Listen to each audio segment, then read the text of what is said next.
aujourd'hui, séance numéro 9 de physique-chimie et on va s'intéresser encore à de la chimie, comme la semaine dernière. Et là, on va regarder plus particulièrement les titrages acide-base et le titrage acide-base par conductimétrie. On va regarder ça à partir d'un exercice qui a été donné au bac en 2017. Alors, ce qui est intéressant ici, c'est que vous allez voir plusieurs choses. Donc, non seulement ça va un petit peu consolider vos notions sur tout ce qui est transformation acide-base, de recherche d'un réactif limitant, donc le passage par exemple d'une concentration massique à une concentration molaire. Et on va s'intéresser à quelque chose qui est super important en prépa, c'est l'aspect résolution de problèmes. Donc, on en avait déjà fait dans les séances précédentes. Et c'est vraiment quelque chose d'important parce que ça arrive dans les sujets de concours quand vous êtes en prépa, ou que ce soit à l'écrit ou à l'oral, vous allez avoir des questions assez ouvertes qui vont vous être posées, sans forcément trop d'indications. Il va falloir essayer de trouver comment résoudre un problème.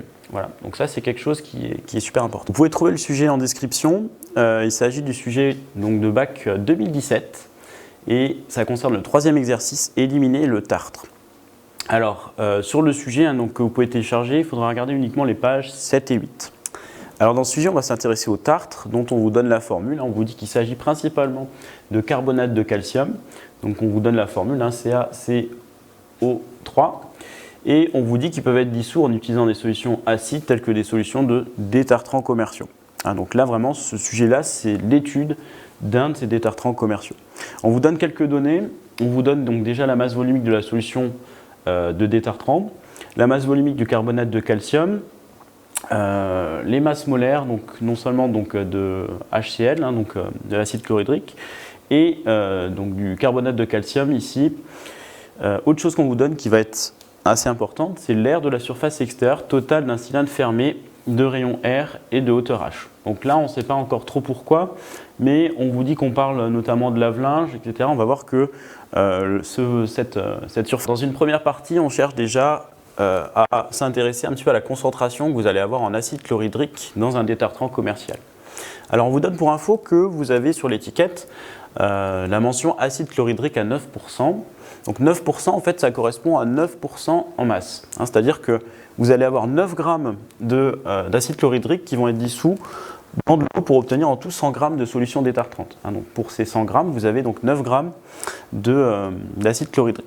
On vous dit que l'acide chlorhydrique réagit totalement avec l'eau, donc c'est-à-dire que vous allez former autant d'ion oxonium ici, plus que vous aviez initialement d'acide chlorhydrique.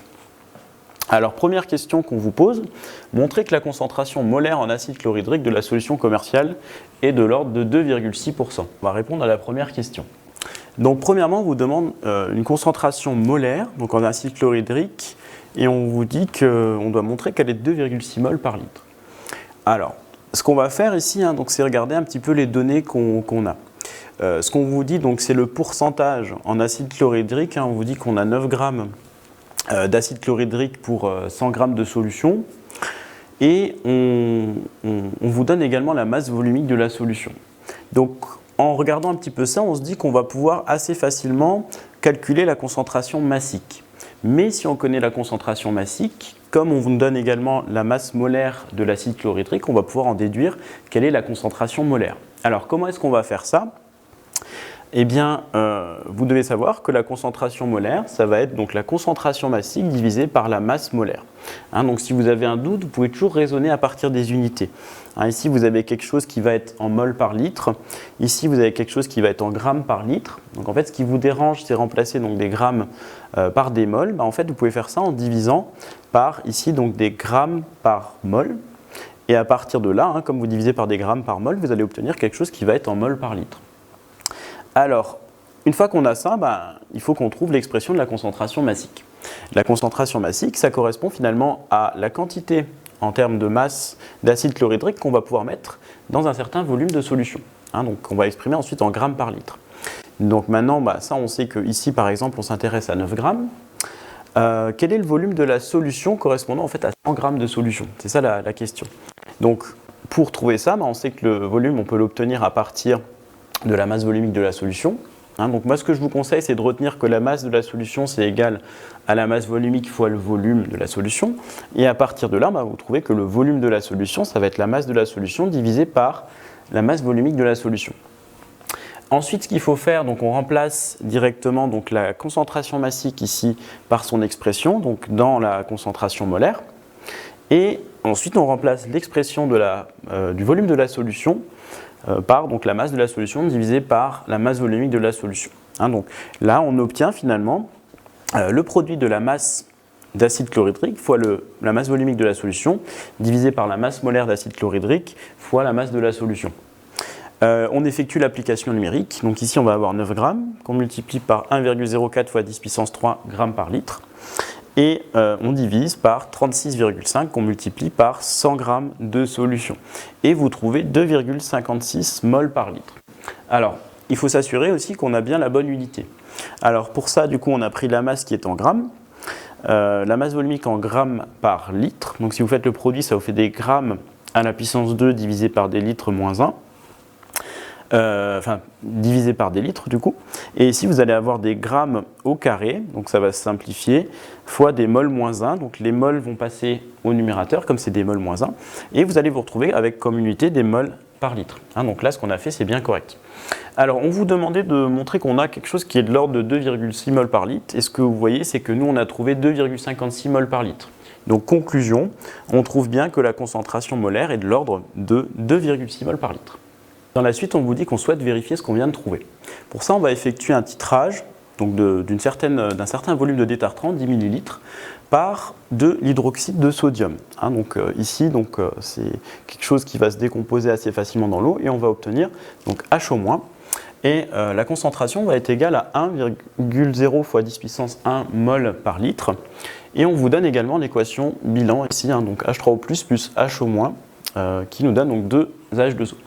Et question numéro 2, identifier les couples mis en jeu dans cette réaction acido-basique.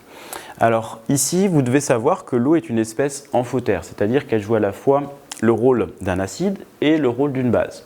Les deux couples associés vont être H3O plus H2O, donc H3O plus jouant le rôle d'acide, H2O de base. Et le deuxième couple, ça va être donc H2O qui va jouer cette fois le rôle d'un acide, H- qui va jouer le rôle d'une base. Dans la question numéro 3, on vous demande de montrer que le volume de solution d'hydroxyde de sodium qu'il faudrait verser pour qu'on puisse atteindre l'équivalence va en fait être supérieur au volume que peut accueillir la burette graduée de 25 ml.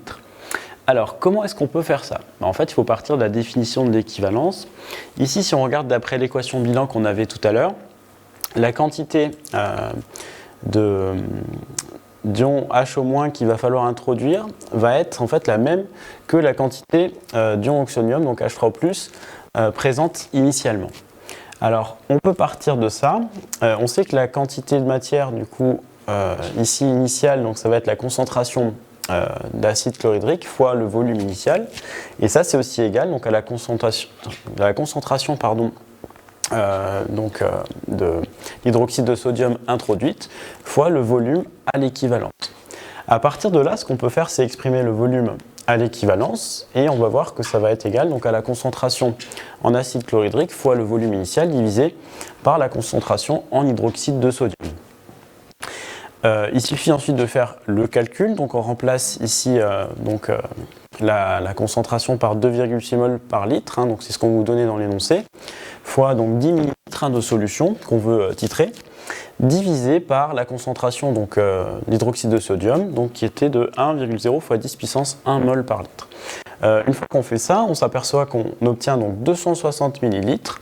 Donc il faudrait 260 ml pour qu'on puisse titrer et obtenir donc l'équivalence. Et ça, c'est bien sûr supérieur à 25 ml. Donc conclusion, le volume de la burette ne va pas être suffisant pour réaliser le titrage.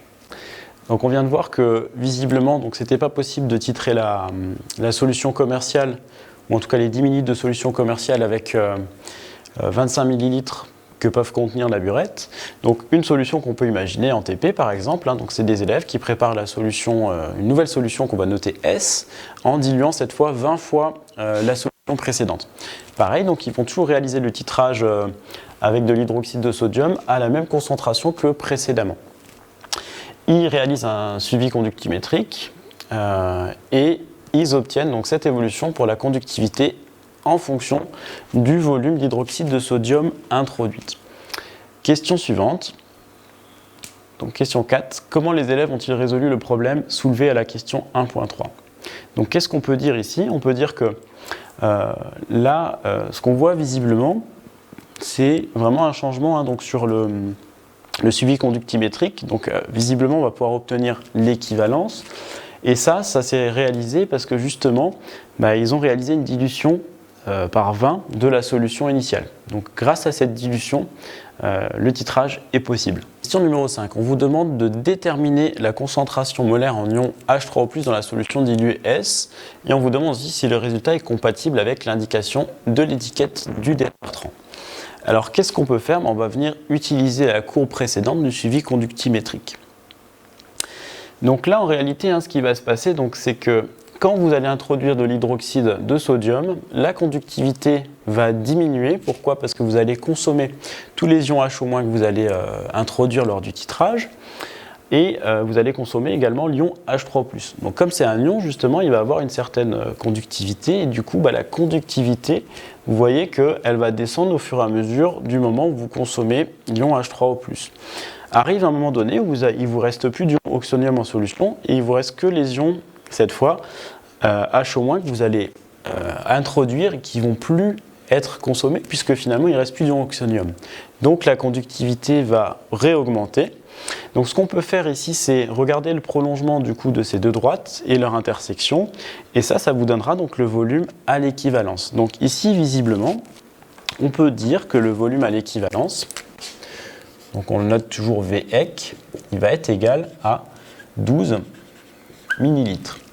Et à partir de là, on va utiliser donc ce qu'on doit obtenir normalement à l'équivalence pour déduire donc la nouvelle concentration qu'on va obtenir ici donc en ion oxonium H3O+. À partir du volume à l'équivalence qu'on a trouvé, ce qu'on va pouvoir dire c'est qu'à l'équivalence on sait que la quantité de matière donc en ion oxonium c'est la même qu'en ion hydroxyde ici.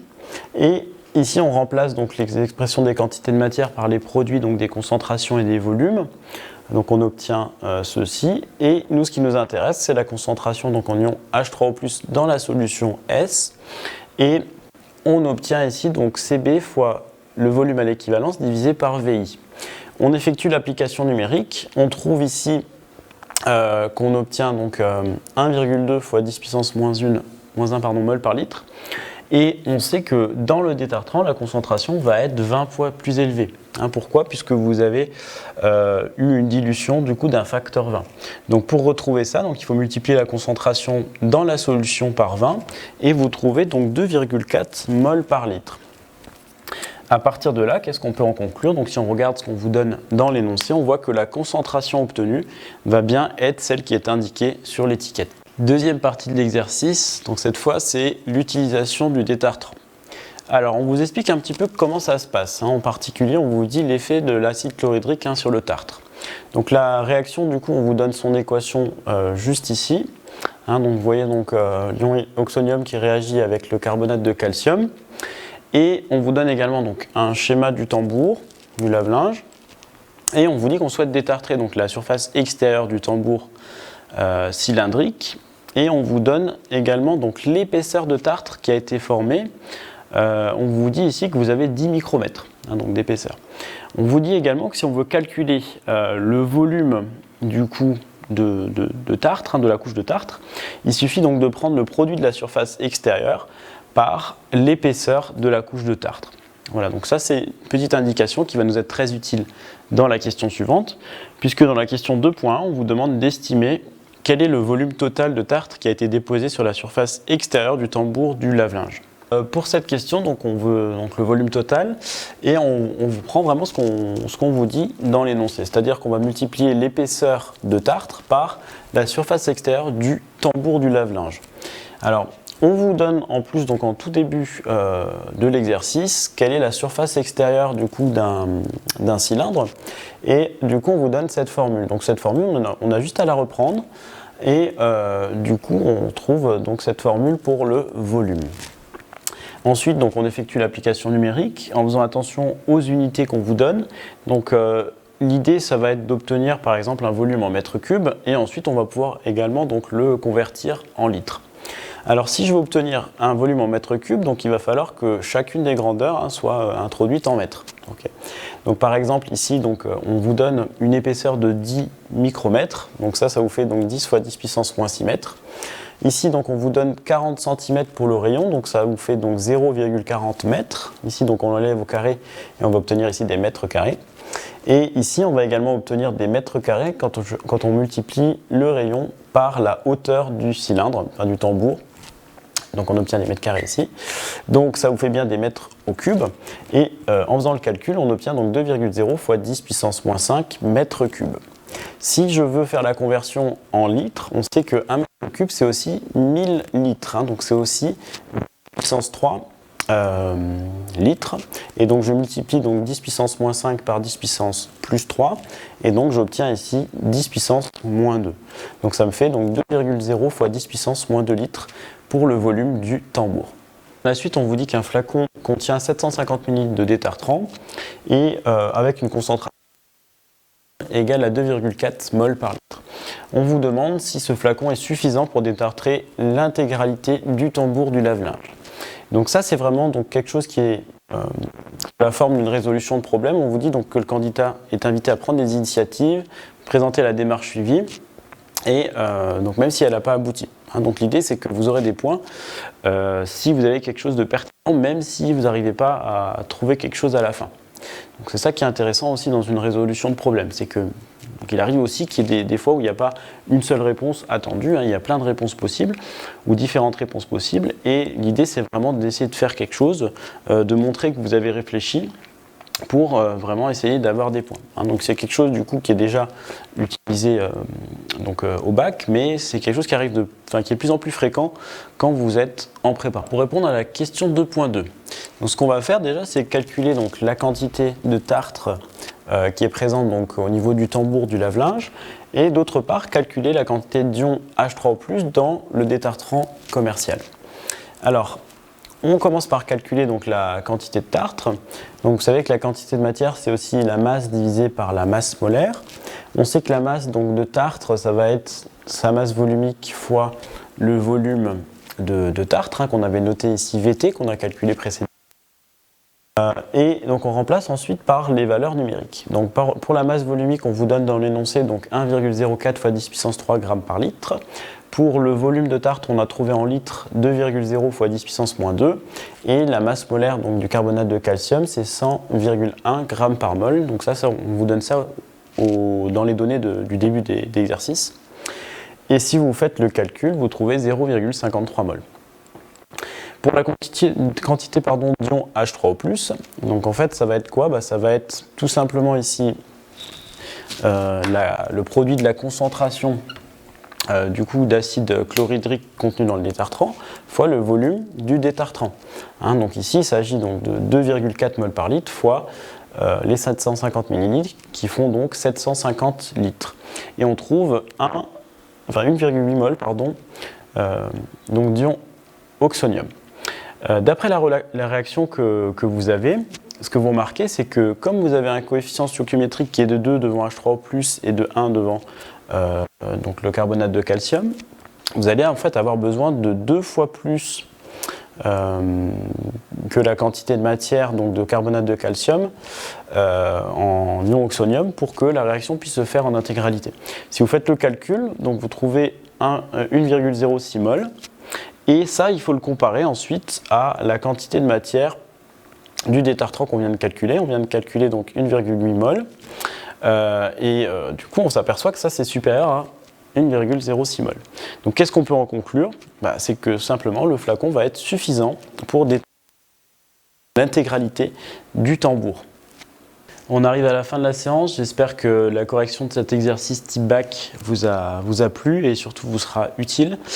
Donc on voit aussi l'importance un petit peu de maîtriser un petit peu l'aspect résolution de problèmes, donc notamment au lycée déjà, mais surtout pour la prépa, hein, c'est vraiment des choses qu'on va voir plus régulièrement. N'hésitez pas à laisser des commentaires si vous avez des questions ou alors vraiment des propositions sur des choses qu'on pourrait voir ensemble. N'hésitez pas, hein, je suis vraiment preneur. Et on se retrouve donc pour la séance prochaine qui aura lieu donc mercredi prochain.